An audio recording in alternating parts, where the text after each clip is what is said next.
আমরা আজকে অন্তর্গ্রহণের যোগ নিয়ে আলোচনা করব। অনেকে আমাকে কমেন্টে জানাচ্ছো যে অন্তর্গ্রহণের যে গুণের যে লেকচারগুলো রয়েছে সেগুলো অবশ্যই আমি গুণের লেকচার নিয়ে আসবো, কিন্তু আমার এখানে ডিফারেন্ট টাইপের স্টুডেন্ট রয়েছে যারা হয়তো কিছু জানে, হয়তো কিছু জানে না।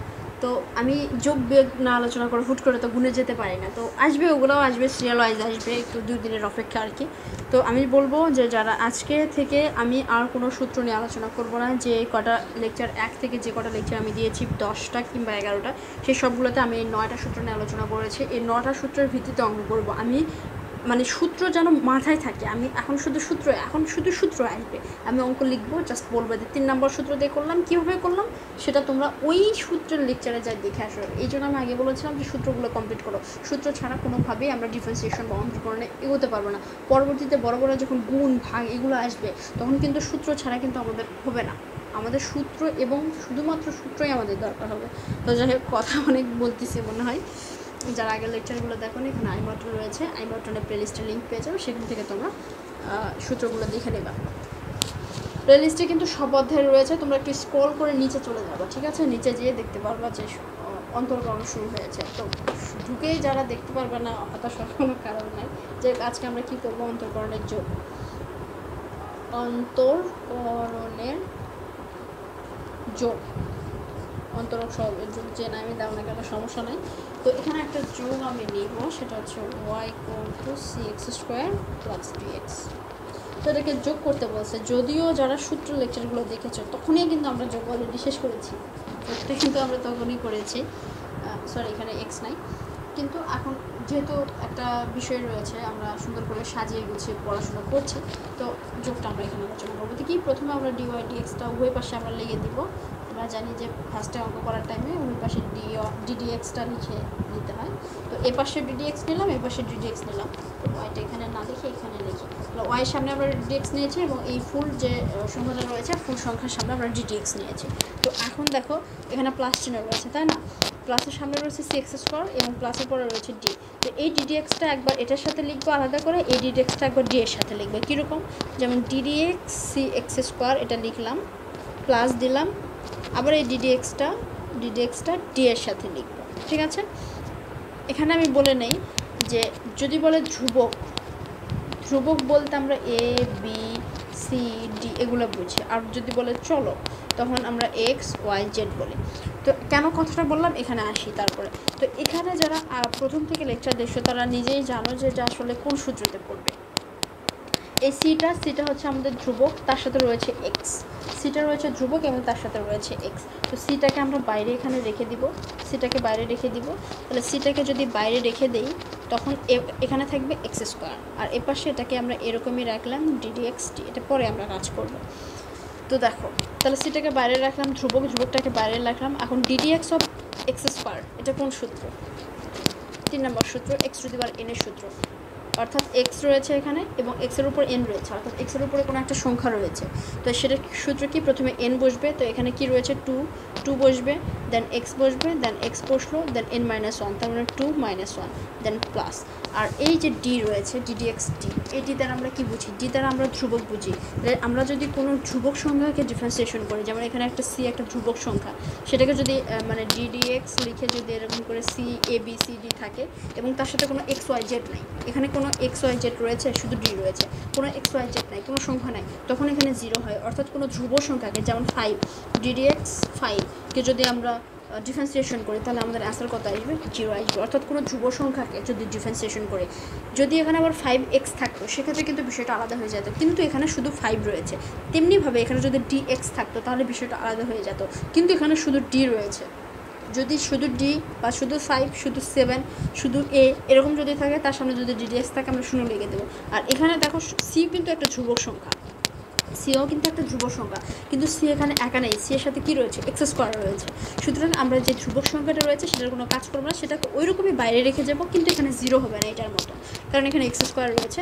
আর এই x²কে আমরা সূত্রে ফেলালাম, কোন সূত্রতে ফেলালাম? আমরা যে 3 নম্বর সূত্র রয়েছে সেই 3 নম্বর সূত্রতে আমরা ফেলে দিলাম, ঠিক আছে? ফেলে দিয়ে আমরা এটাকে কী করলাম?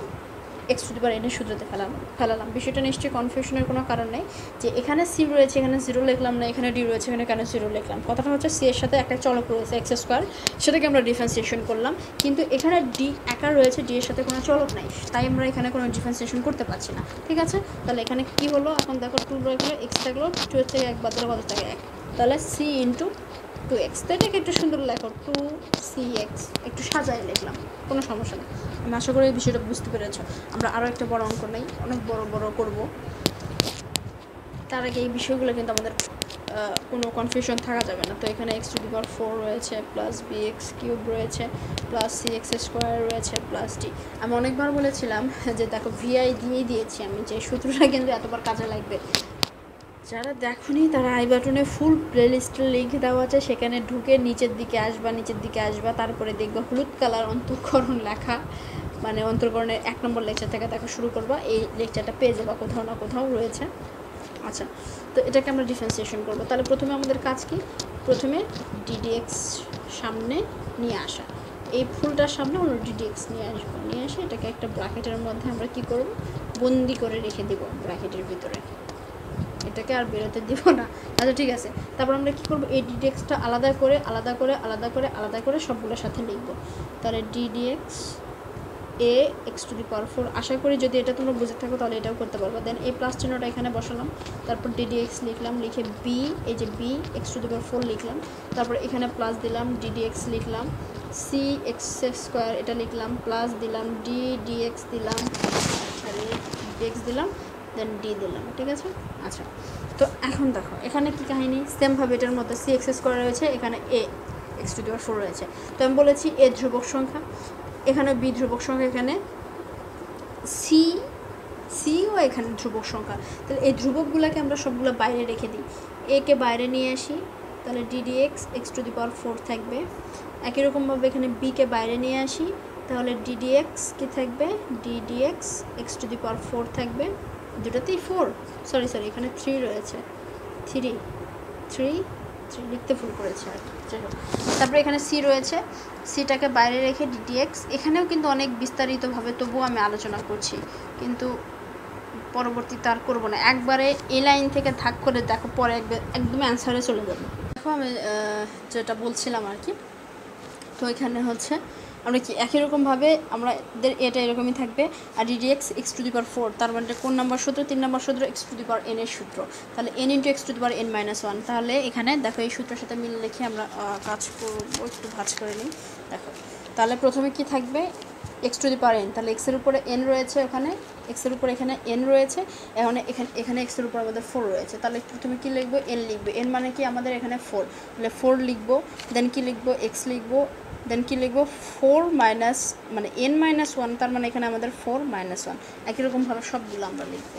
আচ্ছা, তারপরে এখানে সামনে বি এরকমই থাকবে, এখানে আসবে হচ্ছে 3x3 মাইনাস 1, একই রকমভাবে এখানে সি থাকবে, এখানে আসবে হচ্ছে 2 আসবে, দেন এক্স 2 মাইনাস 1, আর ডিডিএক্স ডি, এখানে কি কোনো এক্স রয়েছে, ওয়াই রয়েছে, জেড রয়েছে, নাই, তার মানে 0, এটা একটা ধ্রুব সংখ্যাকে ডিফারেন্সিয়েশন করলে 0 হয়ে যায়। পরের লাইন কি, এ 4x কত হয় 3, 4 থেকে 1 বাদ দিলে 3, যোগ বি 3x, 3 থেকে 1 বাদ দিলে 2, যোগ সি 2x, 2 থেকে 1 বাদ দিলে 1, দেন 0 তো লেখার দরকার নেই, শেষ আমাদের অ্যান্সার। এটাকে একটু সাজিয়ে লিখি, 4ax 3bx স্কোয়ার যোগ 2xc 2cx স্কোয়ার। এখান থেকে আমি সরাসরি এই লাইন লিখব, বাকি কোনো লাইন আর পরে লিখবো না। এখানে কী হবে দেখো, মনে কীভাবে করবো একটু দেখো, যে আমরা মনে কীভাবে করতে পারি।